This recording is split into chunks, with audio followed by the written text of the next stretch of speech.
And good afternoon, one and all. This is Senior Pastor Raymond C. Dix Jr., and welcome to another edition of the President's Hour.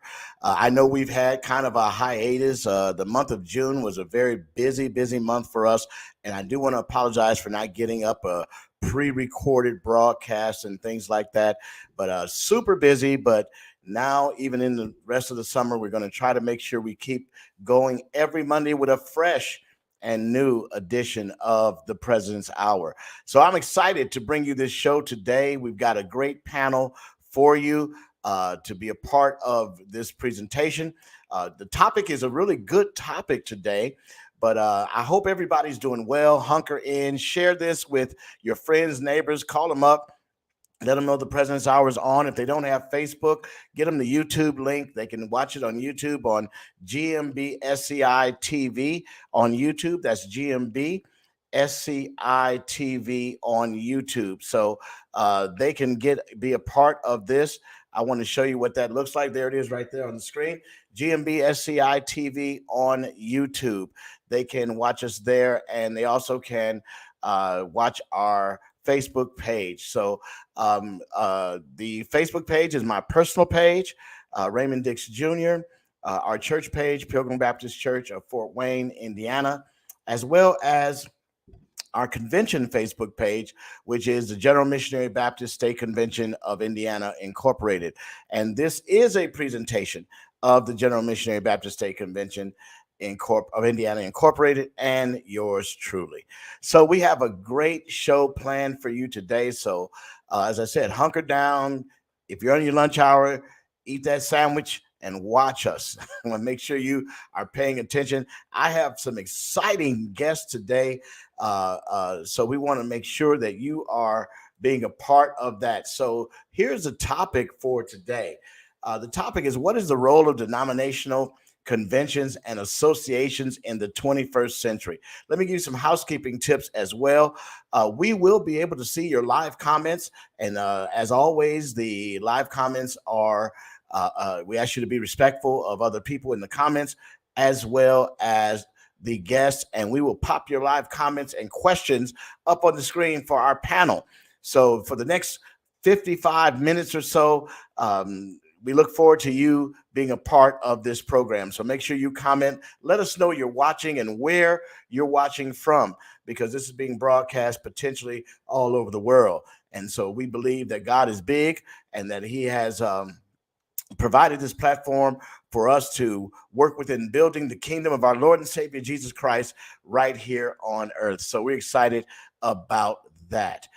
With that in mind, let me bring in our first guest, and he hails from the great state of Mississippi.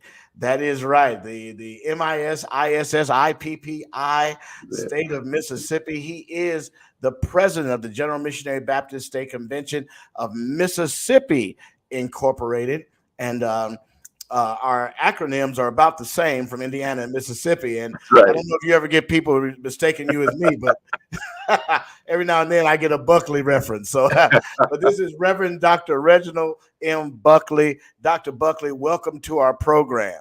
God bless you. Thank you so much, Dr. Dix, and thank you for the invitation to be able to share with you. And yes, those acronyms are quite similar. I say all the time, listen, I'm just glad we're both living right. How about that? Amen. Amen.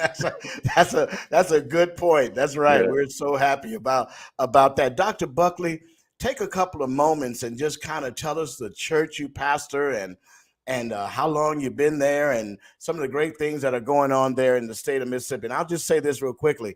Listen, it was so hot. I was in Jackson last week. It was so hot. People asked me, where were you? I said, I'm in South Hell. No, it was, but I love it. I love the heat. It was great. Tell us a little bit about what's going on in Jackson and your ministry. Well, actually, just to piggyback on that, right now in Jackson, it's probably 80 degrees, believe it or not. Oh, my goodness. So yeah, we got the receive of the heat just in time for you all to leave. But right. Yeah, I'm glad. And I saw you from a distance. Didn't get a chance to greet you personally, but I got a chance to see you in the board meeting, and we thank God for for the friendship that is developing. Yeah. So here in Jackson, Mississippi, this is my home, born and raised here in Jackson, product of the public school system. Went on to Tougaloo College, where I got my Bachelor of Arts in English, and went from there to University of Illinois. So I spent some time in Illinois. In fact, my very first pastorate was in Danville, Illinois, where I stayed for about nine and a half years. I-74, isn't it? I'm sorry. I-74, Danville. Yeah, I that's know right. That's Danville. right. Yeah. So yeah, we were so a total of about 15 years in the Midwest before returning to Mississippi. My wife and I both got our terminal degrees from the University of Illinois there in Champaign, Right. and spent some time in Indiana, where my wife was part of the faculty at Purdue before we returned Right. to Mississippi. So been back home now for this is our 15th year being Okay. back home, and thanks be to God, I'm actually pastoring the church that I grew up in, Wow. pastoring the church that my dad pastored for 45 years before retiring, and so Wow. we're thankful to be able to be a part of that great legacy and that great tradition. Sure. Tell us the name of the church. Cade Chapel, CADE, Cade Chapel Missionary Baptist Church, organized in 1880, so over 140 years old. Wow. It's a historic church, but with progressive leanings, Yeah. and so we're thankful that our history has not detracted from our destiny. Well, I just want to let all the pastors that are in Jackson that are watching this or will watch this, when you feel around the 10 or 11 o'clock hour, like a little earthquake, that'll be Buckley preaching. Okay. Just so you know. Bless you, Well, man. thank you, Dr. Buckley. Let's bring in our next guest. And this guy is a bonus guest today. He just agreed to be on the program just a few minutes ago. And that is none other than the Reverend Dr. Franz Whitfield from the great Midwestern state of Iowa. He's the vice president at large of the Iowa Convention. Dr. Whitfield, tell us a little bit about what's going on in your neck of the woods and what church you pastor, maybe how long you've been there, and give us the name of the church and the convention. Yes, sir. Well, thank you, Dr. Dix, my friend and state president. Thank you so much for having me on, and it's an honor to also be on with Dr. Buckley. So thank you so much. Again, my name is Franz Whitfield. I pastor the Mount Carmel Missionary Baptist Church in Waterloo, Iowa. I have been there this past May for 15 years. So my first church was called there at the age of 26 years old. So I'm so excited about what we have going on there and to be leading that church. Also, I serve as the vice president at large for our Iowa Missionary and Educational Baptist State Convention and affiliated churches of Illinois and Nebraska. We've got a long name. Yeah, I was going to mess that name up. I was going to mess it up. I know it right now. So this is actually my first full year serving as vice president at large. We just elected a new state president, which so happens to have the same last name as myself, Dr. Jonathan Whitfield, who serves as the pastor of Corinthian Baptist Church in Des Moines. So just so glad to be on with you today, Mr. President. Great. Appreciate you, man, very much. And I know you're doing great work there in the state of Iowa, along with Dr. Jonathan Whitfield. I happened to get a chance to see him in Jackson on last week at our Congress of Christian Education for National Baptist Convention USA. And I'm just grateful for you, man. You're a young guy. You're still at your first church, and that says a lot about the integrity of your ministry and how people have taken to your ministry there in Waterloo. So I want to bring in our next and final panelist, and he is a great man of God, somebody who I've learned to respect here over the short time that we've known each other. And it's none other than Pastor Dwayne Hawkins, who is the president of the state of Nebraska, the state convention there. Dr. Hawkins, I'm going to let you tell us a little bit about yourself, your ministry, what church you pastor, and the name of the convention and all of that. So welcome to the program. Welcome, welcome, welcome. Thank you, Pastor Dix, to Whitfield and blessings to all of you. What a great privilege it is to be on this great panel. I apologize for the lighting. I'm at a coffee house here, and I'll see what I can do to maybe move in a second so I can get a better visual. Again, I, so I my heard name's Juan. I heard the music and I thought it said, "Is he coming straight from the glory of heaven?" I didn't know. I No, man, this is the glory of scooters. This is the Listen, nothing like glory a good cup of coffee, man. I'm telling you. of scooters Good. Tell us coffee. about your church, man. What's the name of your church? So I live in Omaha, Nebraska, born and raised, and the church I pastor there is the Antioch Baptist Church.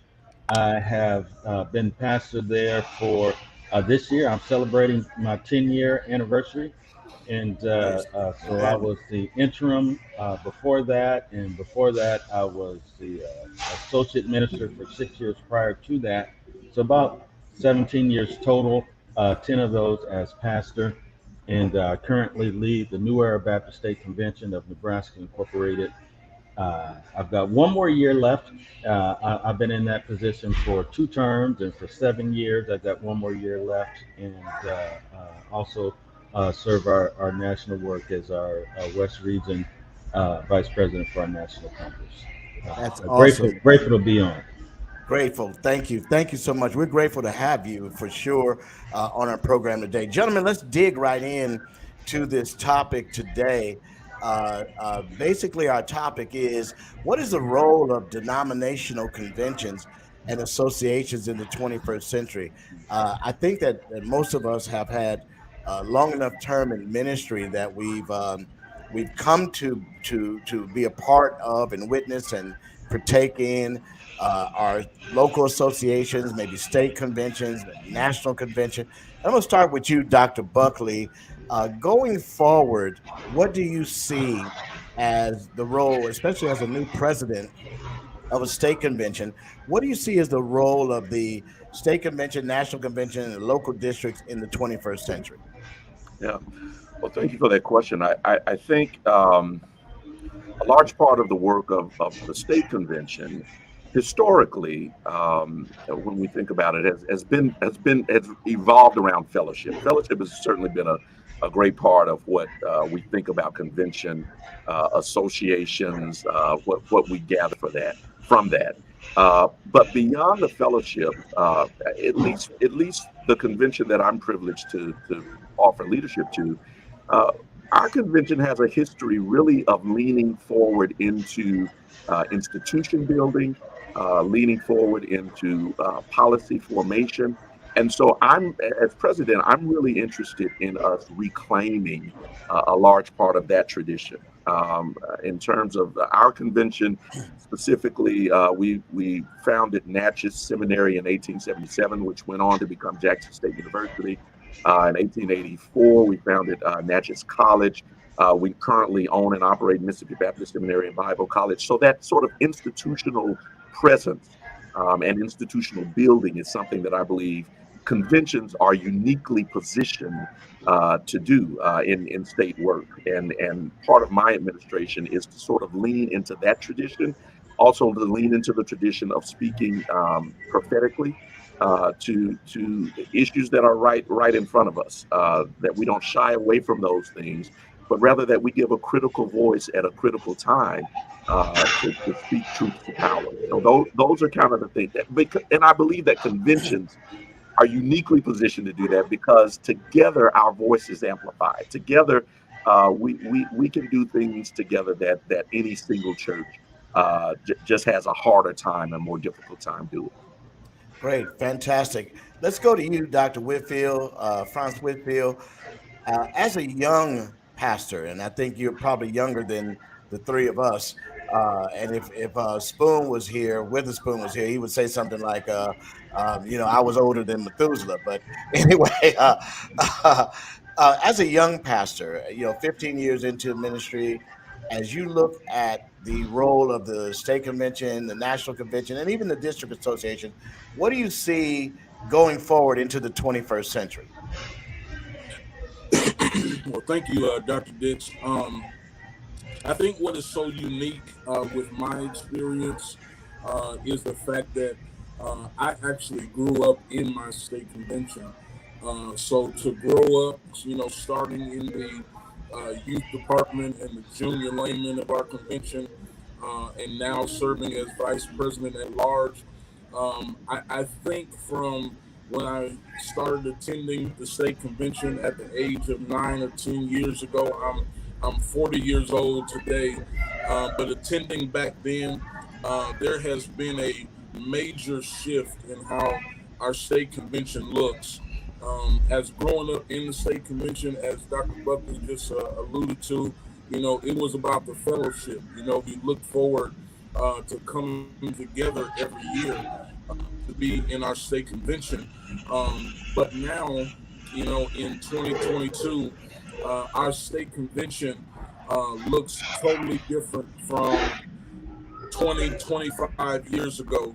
And now, when people are looking for that fellowship, they're looking for much more from their state convention. And so I think that we have to have that difficult conversation on how that looks, and how we're able to actually meet the needs of the people of our convention, to make sure that they're getting something out of it rather than just putting into it.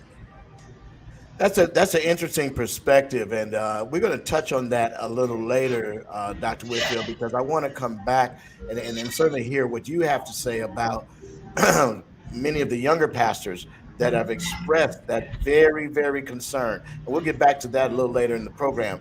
Dr. Hawkins, tell us from your perspective as the longest tenured state president on this program, what do you feel is this role going forward as we hit the third decade of the 21st century? Thank you, Dr. Dix. I just really want to echo sentiments of Pastor Buckley and Pastor Whitfield. Pastor Buckley, you present a very unique perspective in the institutional work that springs from uh, our collective efforts, and you really given me something to really think about. But when I look at the landscape of convention work, particularly during this time of transition, COVID, preparing for post-COVID, are we still in COVID? I think that one of, I believe, the most critical issues is that of revisiting mission and adding value. Um, what I see going forward, um, at least in Nebraska, there was a significant decrease in activity of our state convention, particularly when it came to us coming together in person. Even though the majority of our churches, all of our churches, are, with the exception of one, in the city limits. And so we can see one another. The furthest church is 45 minutes down the road. And even still, there was a lack of physical presence during that dormant time, 21 and 20 in particular. Uh, and so it became even more critical to make sure that the work of the convention is adding value to the local church and making sure that our mission to encourage and equip the local church is still our guiding post. How we do it, I've discovered, has to transition simply because how the local church is fulfilling its mission, the Great Commission and Great Commandment, in many ways is changing. And so that means if the work of the convention is to encourage and equip local churches to accomplish that mission, that means that the convention itself has to change the way it encourages and equips local churches. And it's all about creating value. Our national dean really spoke prophetically at our Congress last week and talked about um, local churches thriving and flourishing, and the work of convention work flourishing. And I believe that vision, but it'll only happen to the extent that we know the needs and we're able to meet the needs in and as such we establish the value that we add through our convention work. So I think it's revisiting our mission, and I think it is all about adding value to what local churches are doing and what they need. All right. Well, thank you so much, Dr. Hawkins. Gentlemen, we're going to take a quick break. I got a couple of videos to run.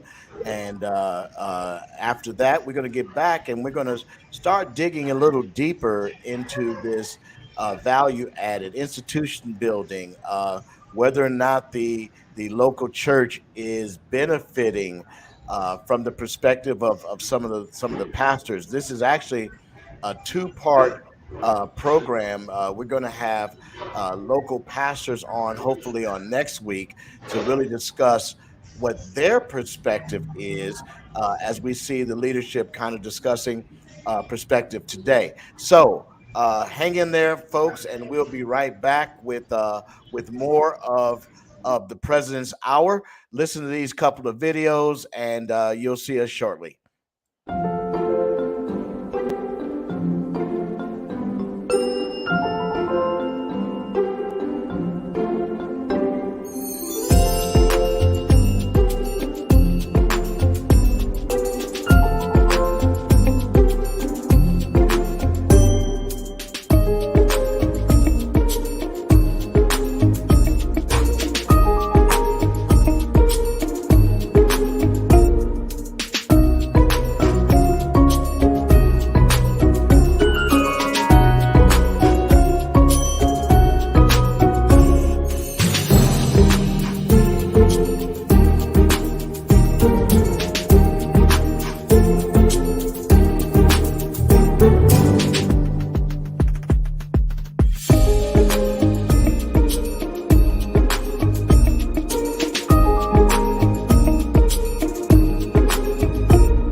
And welcome back, everybody, to the President's Hour. This is your host, Pastor Raymond C. Dix Jr., with our distinguished panel, Dr. Reginald Buckley, Dr. Dwayne Hawkins, and Dr. Franz Whitfield, here sharing with you about a very important topic that we think is going to be transformative as it relates to understanding what the role of the conventions and state conventions and national convention, as well as the local district associations, what that role is going forward in the 21st century.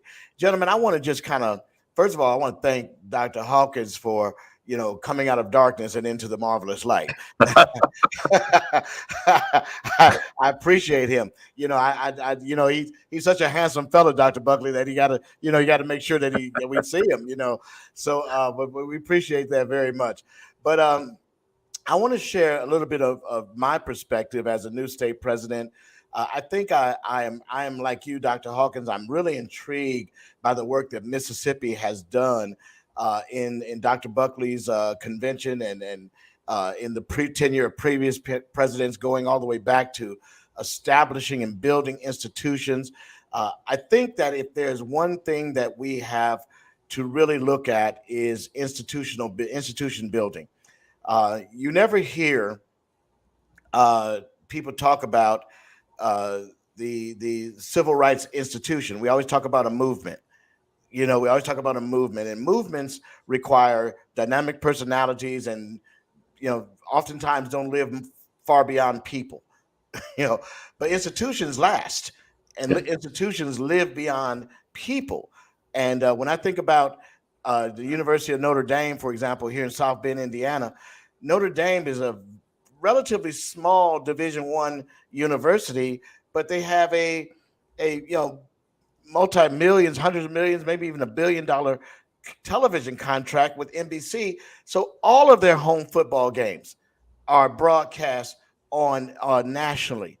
That is institution building from the secular corporate perspective. This will last beyond people. People donate so that this institution remains. And so one of my challenges is to really help us build Indiana in that same way. And Christian education and aid and help and resource for the local church and the district. I think a state convention ought to be a resource base rather than existing for the sake of just existing.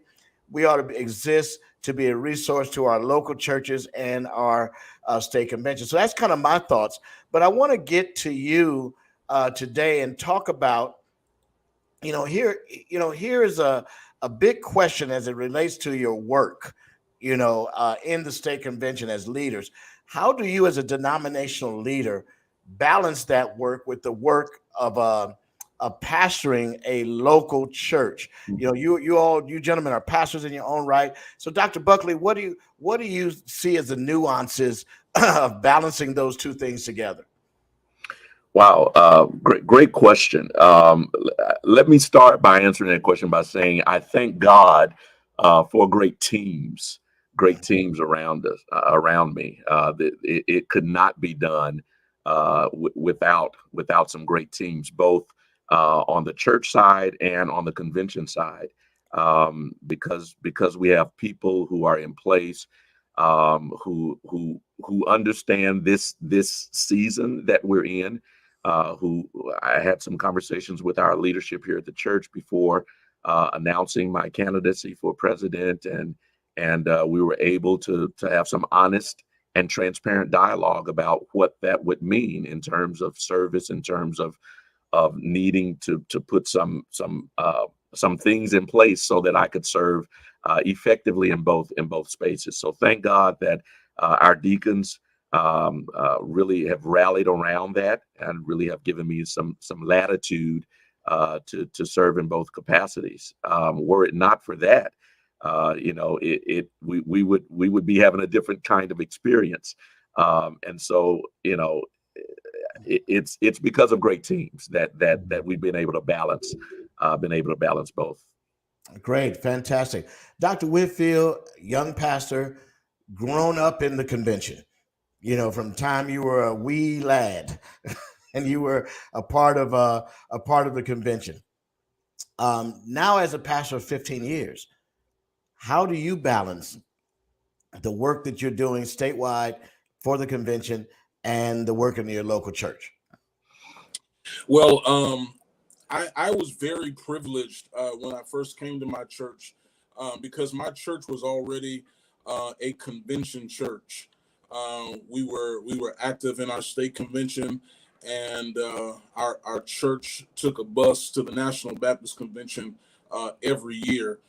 So when I first got there, I was real privileged to have a convention church, and they knew my involvement in the state convention as well as the National Baptist Convention.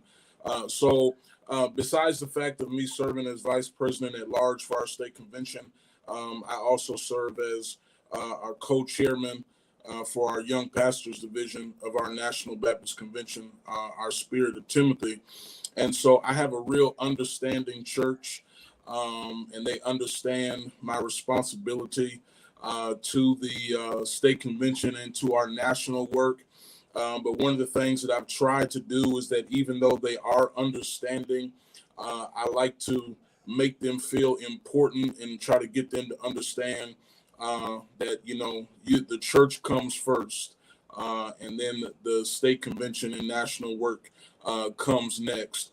And that's why I'm grateful for our current state president, Dr. Jonathan Whitfield, because he has made an effort in telling us that look, your church comes first. Take care of those responsibilities, and then the convention comes next. So I'm just grateful to just have an understanding church. That's awesome. Dr. Hawkins.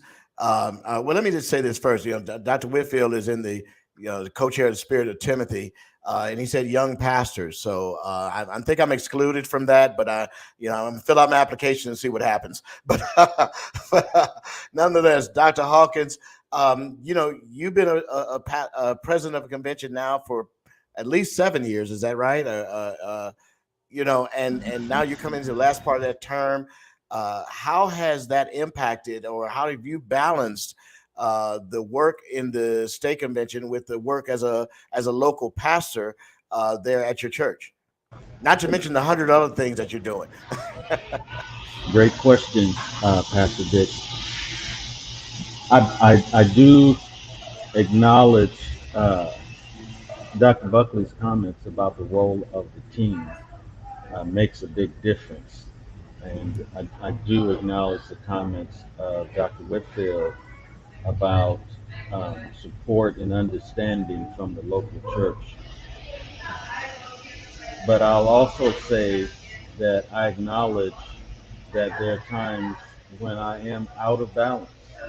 And sometimes it is inevitable. And so I'm not going to say that I balance it, because I know from experience that there are certain times of the year that is the busy season for the national work, for the state convention work, and it kind of took me a minute to understand the ebbs and flows and the cycles. But knowing that I'm going to be out of balance helps me to plan to be out of balance. That makes sense.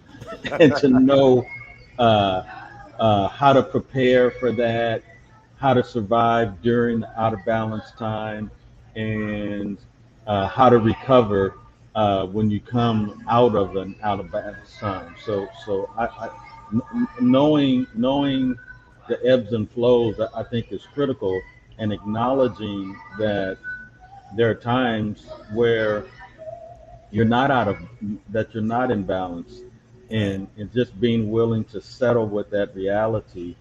And once you settle with that reality, then you can at least try. You can try to plan, and then you can know where the finish line is. That's And I great. think that's been helpful. Man, these are all great responses to that. I think the out of balance thing is really what resonates with me as a new convention president, learning the ropes on. I didn't have the advantage of kind of coming up as a general secretary, second vice, first vice, vice at large. It was like, okay, you're pastoring a church, and then boom, you're and this, and I prayed. I said to the Lord after I got elected, and Buckley, maybe you and Hawkins can agree with this. Okay, God, you told me to do this, but are you mad at me? I need to know. But I will mirror what Dr. Buckley said. I have a fantastic executive team, and we wouldn't be able to do some of the things that we do if it wasn't for them and the work that they're doing. And also, I have a understanding congregation. I pastor a 103-year-old congregation here in the city of Fort Wayne that has been kind of a mother church, not so much a big convention church, at least not in the last a couple of decades or so, but kind of a mother church in our community, and understanding the role of leadership that is necessary to work in the kingdom. You know, I kind of see the convention work as very similar to, in a sense, of what you do in a local church, because we're working in the kingdom, and the ideal of building the kingdom of our Lord and Savior Jesus Christ.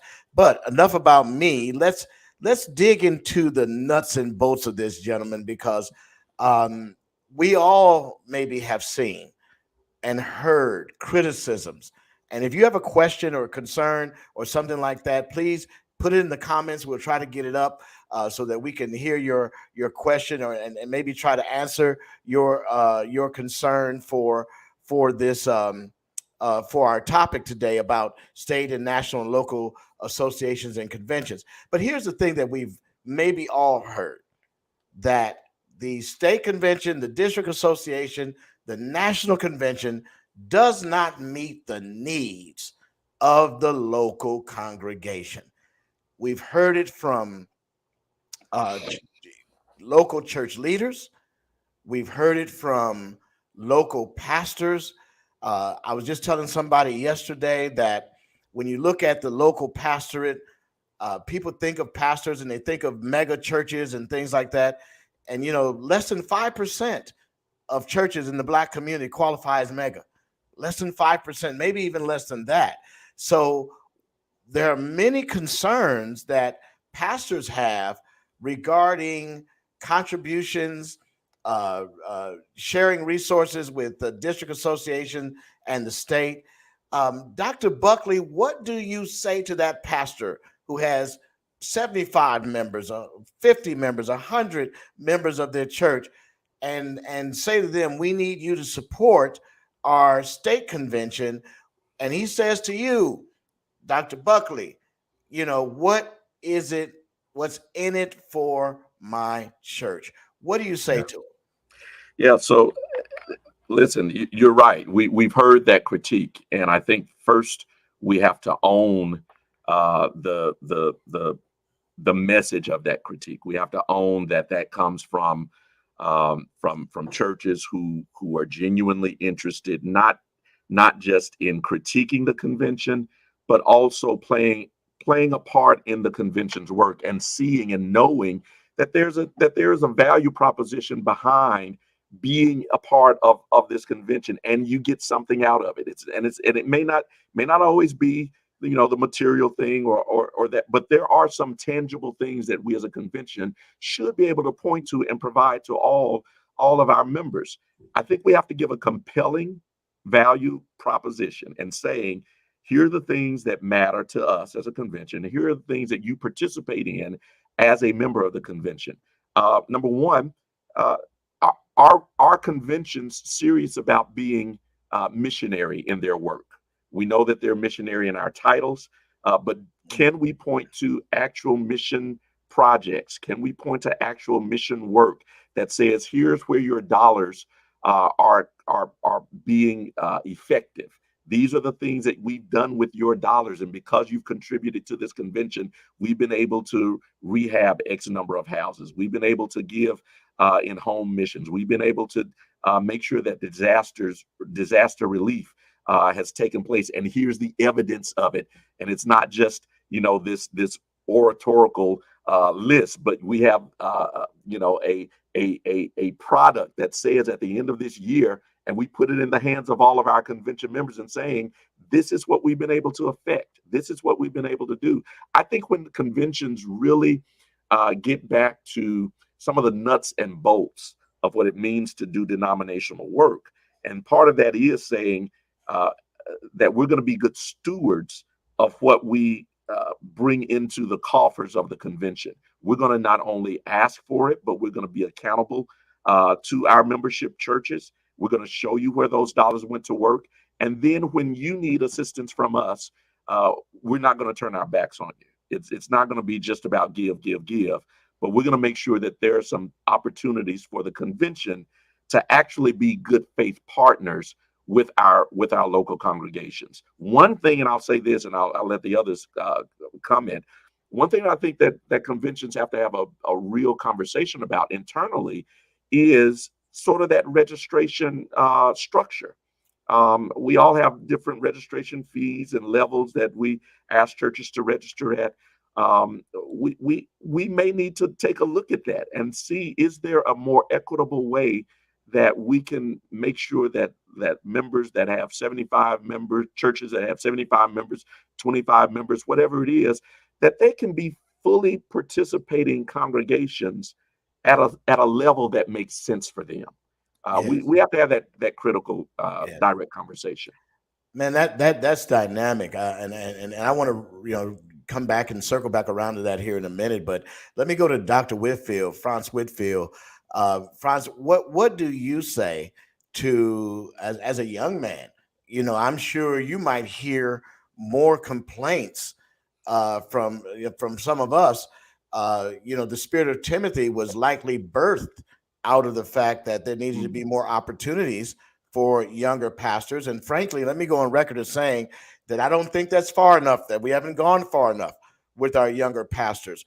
One of the things when I was a much younger pastor, beginning, that I didn't feel like I could say anything, quite frankly, in the district or the state, or certainly not the national, but I certainly showed up with my check, so I mean there were questions. So what are you hearing, and what do you say to that young pastor that says, hey man, I know we got the spirit of Timothy, and I know on the state level we've got this, but how does this help my church? Yeah, I think that's a great question. In my own personal experience, even though I'm a young pastor, still consider myself a young pastor. You got about 2 more weeks for that, by the way, but go ahead. I know, right? I'm kind of old school. When I first attended, the National Baptist Convention, I went at a time when, Dr. Caesar Clark was still living, Dr. Evie Hill, and so I had just started preaching, around that time, around 13 years old. And so, I idolized, those legends, in our convention. So I'm just old school at heart. But now that I'm officially in the role of pastor, and again, I've grown up in our state convention, I am seeing, that there is a huge disconnect between the current climate of young pastors now and our state convention. One of the things that I'm grateful for is our former president of our convention, Dr. Damian Epps, who's over our state convention. I'm grateful to him because he gave me a chance as a young pastor in our state convention. When he became president, he made me his general secretary, and I was able to do a whole lot of work behind the scenes and kind of run the day-to-day operation, take that load off of him.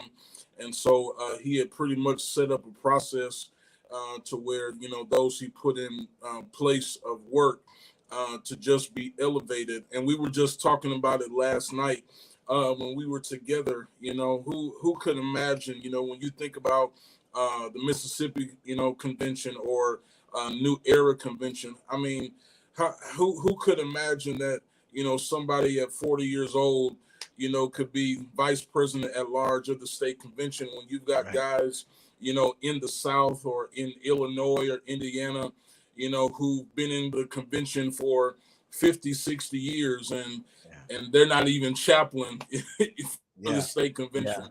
Yeah. But what I'm hearing from young pastors, is the fact that they really don't want to attend our conventions anymore because they feel like the older generation, the older pastors, aren't really connecting with them. They feel like when they go to the national, we're hearing the same guys preach over and over and over again. They feel like they're not getting the opportunity. And so I'm a firm believer, and especially in this climate of the pandemic that we have been in, I think one of the things that's important to say is that for so long, our conventions have been about people coming to us and not us going to them. Um, 2 weeks ago, we just did our state congress here in Iowa, and we did a completely virtual session. We didn't do in person, and we actually had a larger attendance virtually than we've ever had in the history of being in person in our state congress. So Sure. you have to meet the needs. You got to come out of your comfort zone, and it's going to take some change, which is a hard thing for us Yeah, to deal with. and and Dr. Whitfield, and please forgive me for saying this, but I think the idea behind virtual brings its own set of challenges. Alluding to what Dr. Buckley said at the beginning of the program about the benefits of fellowship. We don't really get those benefits in the same way as we do virtually. So that's something else that we're struggling with. I think that's a whole nother program that we can do. But I want to go to Dr. Hawkins, and when you hear over the last 6 or 7 years of your tenure as a state president, when you hear these questions, and we've got a really good question in the chat room or in the comments that I'm going to get to here after you finish, Dr. Hawkins. But so hang on, viewer. I want you to hear the answers.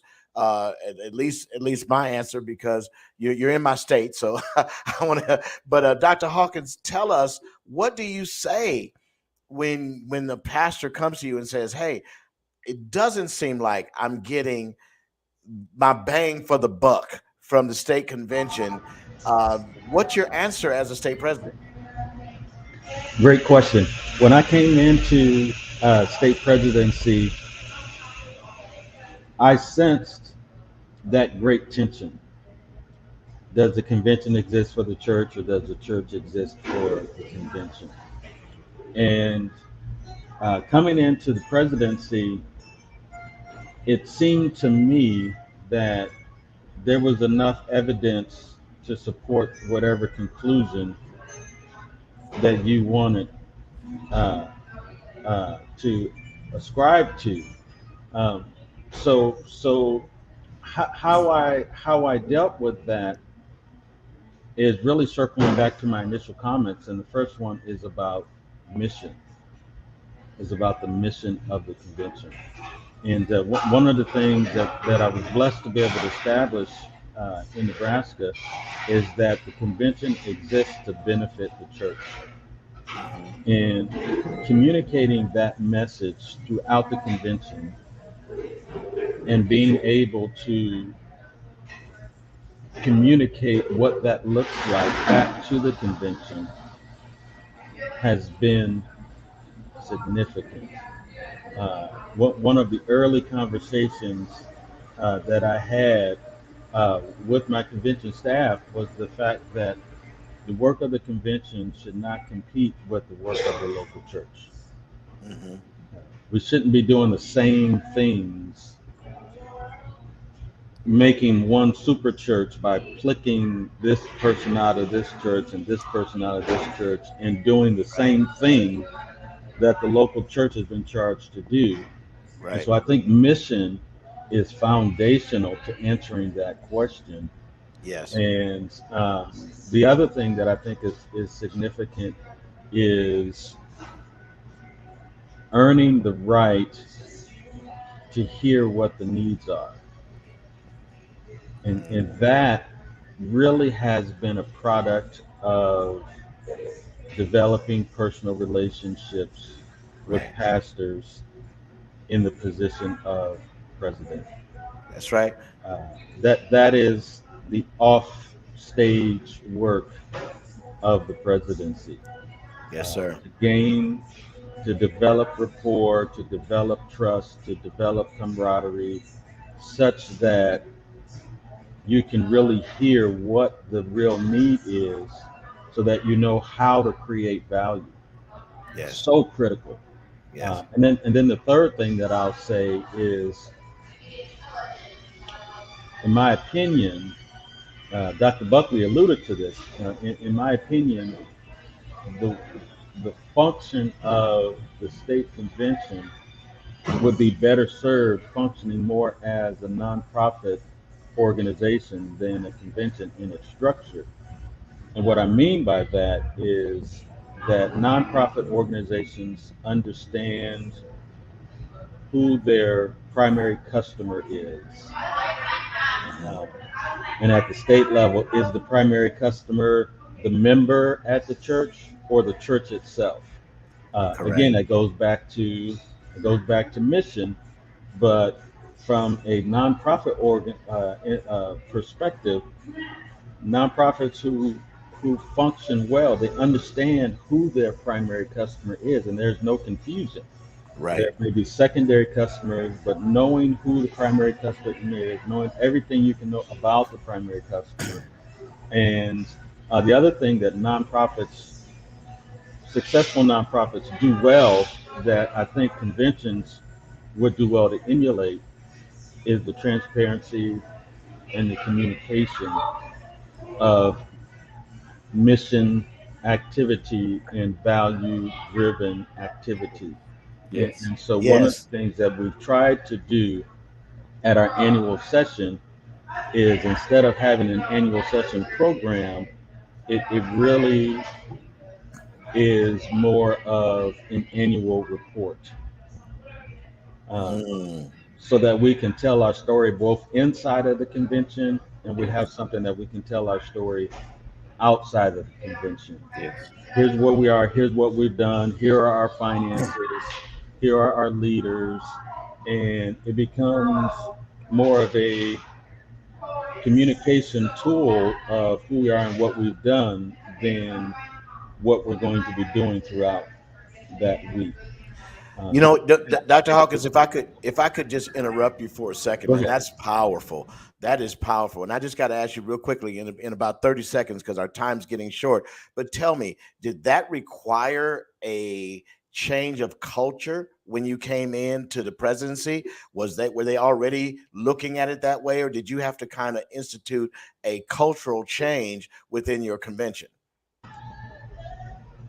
We had to institute a cultural change, and it's not fully embraced the way that I would like it to, because what comes natural is following the national model, That's right. and to make that shift has been slow, uh, and it takes time, and it takes helping leaders to think in a different way, and there's a lot to go into making Yeah. that. We've made some strides. We're not where we used to be, but we still have a ways to go. And I think Dr. Buckley, you probably could also agree with this, and maybe to you, Dr. Whitfield, coming in as a new president. The thing that I found that we need to do, and I kind of ran on this platform, was a cultural change, a cultural shift in our convention to become a resource based convention. To function as a resource for the districts, not to compete with the districts. For example, Congress of Christian Education. I think education is best served closest to the people. And if you can help districts focus their on their congresses of Christian education and the local church education, it gives the state convention an opportunity to do some novel things in terms of ongoing Christian education, maybe even some institution building. We're looking at partnerships with our state convention, with universities. We're not in a place to establish a university right now, but we certainly are in a place to partner with universities to say, we have people that want to go to Bible college. We have people that want to go to a Christian college, even get a liberal arts degree. So we're looking at those kind of things. Let me get to this question, though. One of the viewers has asked a very important question, a pastor, and here's his question. Real important. What about small churches paying $400 a year with getting nothing from the convention? Three question marks. Okay, so Dr. Bacon, that's a very we get it. That's a very serious question. Let me answer from my perspective, and I think Dr. Buckley, you alluded to this. Looking at the financial structure, adding in what Dr. Hawkins has said and what Dr. Whitfield has brought in about being intentional with some of our leadership, Dr. Hawkins talked about value and exposing value. From my perspective, this is an area that I'm determined to see refocused, refurbished, reconstituted, however you want to put it. We're going to make some real changes in Indiana as it relates to that. And two things come out of your question, Dr. Bacon. The idea of the pay, and then the idea of value.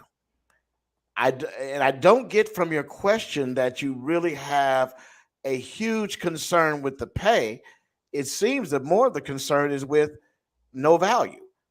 For example, if they charge $70,000 for a home, or 80,000, or 150,000, whatever, I need to know that that home has value. If I'm going to pay it, I'll pay it if it has value in my eyes. So there are some things that are, when we look at this, may be more valuable to me than it would be to Dr. Hawkins, Dr. Buckley, or Dr. Whitfield. And so I think what we want to do is help our pastors see that whatever your level of investment is in the state convention, that you can see real value. And so I wanted to get to that question, and I hope I answered it. And if you have further questions, Dr. Bacon, you know how to get in touch with me. We can talk about that. Gentlemen, our time is about up. And I want to be respectful of your time that you've given to us. Let's do a wrap up. Everybody take about a minute, and things that you want to kind of say on this topic regarding what you'd like to do and to see happen in your state convention to make it more relevant, more connected to the local church, district association, and even the national. Let's start with you, Dr. Buckley. 1 minute wrap up. Thank you so much again. Thank you for the platform to be able to meet these brothers who share in this ministry. One thing I think that state conventions, national convention as well, that we can do a better job at, that I think would move the needle forward, would be, our systematic implementation of missional work. When churches can plug in and know that missional work is replicated across the state or across the nation, and we all have certain programs that we know, here are the results, here's the mission, here are the objectives, and here are the measurable outcomes. I think we will begin to see a cultural shift, as Pastor Hawkins talks about, in terms of the level of support that we can get from our local churches, but also we'll be able to answer and saying, here's where your dollars are going. And let me lastly say this: those dollars, that $400, while we always want to know what we're getting, we should always recognize that part of that is just a part of being a part of, right? That there's a membership part, that as a member of Alpha Phi Alpha, there's a membership that I pay, right? That A5, bro. A5, right? I don't get anything back from that. Just I'm a member, right? And so I want to be clear, as a president, everything can't be necessarily couched in what is the return based on what we give. Some of it surely can be, but some of it we need to make sure it is recognized as part of just being a member is the obligation that comes with that. Great. Fantastic. Thank you, Dr. Buckley, and appreciate you, man. Dr. Whitfield, 1 minute wrap up, man. What do you have to say to us? Real quickly, I just have two things. In terms of what are we getting out of the convention by paying $400 registration, I can't tell you how many times I've heard that. But my response to that is that if you have concerns about what you're not getting out of what you're putting in, you have to be present. You have to be there to make your voice heard. And that's something that I personally did in the last couple of elections, when Dr. Jerry Young first ran for president. I was on one of the opposing sides, and I made my concerns known to Dr. Jerry Young personally. And some people said, man, you're crazy for, talking to the president like that. I never disrespectful, but just voicing your concerns and all this and that. And one of the things that I love about Dr. Young is that he appreciated what I said to him. And when he became president, he asked me to be a part of his administration because I voiced concerns to him about having a voice for our young pastors in our convention. And so, surprisingly, even though I was on the opposing side, he asked me to serve as one of the chairpersons for the Young Pastors Division. So, if you have issues with what you're not getting out, you have to make your voice heard as much as possible. Be there, be present, and make your voice heard. And then just quickly, the last thing that I would say, we talked about the convention and what we're not getting out of it. We are far gone from the days where our churches are bringing tons of money to the convention and we're able to survive off of what they bring to our convention in terms of registration and whatnot. We have to now, in this certain season, be a convention or state conventions that are business minded, that are business oriented. So that means that you've got to partner with corporations, within the city or within the state that are willing to sponsor and bring money to the convention so that we don't have to survive or panic if we don't get money from our churches. So we just have to change our thinking and our mindset, and we'll be good. So thank you, Dr. Dix, for having me today. Thank you, Dr. Whitfield. Dr. Hawkins, 1 minute wrap up, man. Tell us where we go from here. What are your thoughts? Go right ahead. Thank you, Pastor Dix. Just quickly, just want to paint a vision of what successful denominational work could look like, particularly at the state level. From where I see it, the picture that I want to paint is that local churches will be stronger and they will be able to clearly identify the ways in which their local churches have strengthened as a result of associating with the local work. And when that happens, the local churches get the shine and the convention really becomes more invisible. And we are underneath the local church, upholding the local church. And when we see evidence of that, we'll know that our conventions are headed in the right direction. Man, thank you so much. And I want to say to each one of you gentlemen, how much I appreciate you taking your time. And a couple of you guys came on at the last minute. I know that I could twist Buckley's arm. That's my frat brother, so he had to do that on the shield, bro. But no, he didn't. I didn't have to twist his arm at all. Just on a Monday. Yeah, right, on a Monday. That's the other thing. But I knew I wouldn't be able to get any pastors Tuesdays and Fridays, so that Monday was my only shot at doing this show. We're going to actually re-air this during this week, so feel free to share it with your congregations, share it with your state conventions and local associations. If you have any questions, you can always send us a message. Comments and all those things. We try to look at those during the week. But I want to thank you guys again for taking your time to be a part of this. This is an ongoing discussion. We're going to have more to say about this. The partnership ideal. One of the things we're doing in Indiana is as Dr. Whitfield said, we're partnering. We're looking. Imagine the buying power that all of our churches have with something like office supplies. Imagine what that would mean to supporting a minority Black-owned business. In terms of every church in the state bought their office supplies there. I mean, imagine what kind of discounts. Imagine the ideals of providing scholarships that were sponsored by these companies and corporations to our young people more than the general $1,000 or $2,000. Be able to give a $10,000 scholarship to a child to go to a HBCU or something like that. So those are all things we're going to continue to talk about and look forward to. So, gentlemen, thank you so much for your time.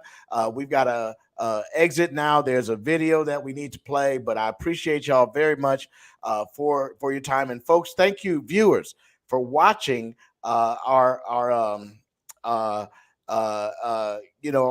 commenting the way you have. So I try to get as many comments up as I can, but we thank you for doing that.